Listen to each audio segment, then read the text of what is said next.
Agent Carroll will respond today to the $91 million bond posted by former President Donald Trump.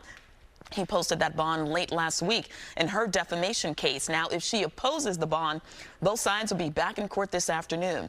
Let's get right to Good Day's Robert Moses. He joins us live outside that courthouse in Lower Manhattan with the latest. Robert, good morning.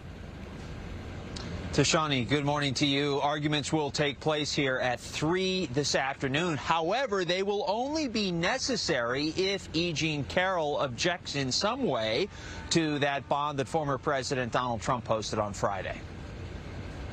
E. Jean Carroll has until 11 this morning to respond to the $91.6 million bond that former President Donald Trump posted on Friday. If she opposes the form or amount, a judge will hear arguments this afternoon. The former president posted the bond Friday with today's deadline looming, and as he appeals the amount that a jury awarded Carroll in January for him defaming her in his denials that he raped her in a department store dressing room in the 1990s.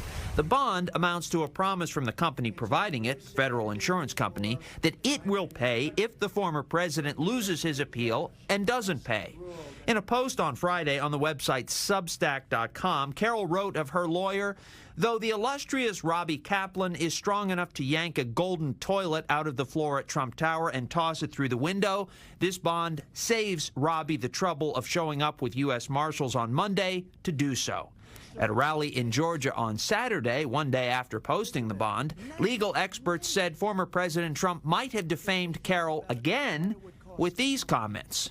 $91 million, based on false accusations made about me by a woman that I knew nothing about, didn't know, never heard of. I know nothing about her. At that same rally, the former president mocked President Joe Biden's State of the Union address last week and the stutter he has dealt with for his whole life. Didn't it bring us together? Remember, he said, I'm going to bring the country together. A spokesman for the president said the former president's mocking of others, quote, reveals how weak and insecure he is.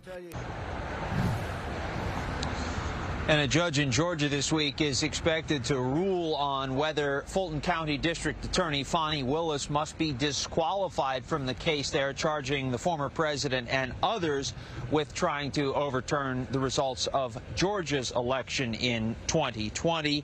That case, of course, has to do with Willis's deciding to appoint a man with whom she had a romantic relationship as the lead prosecutor.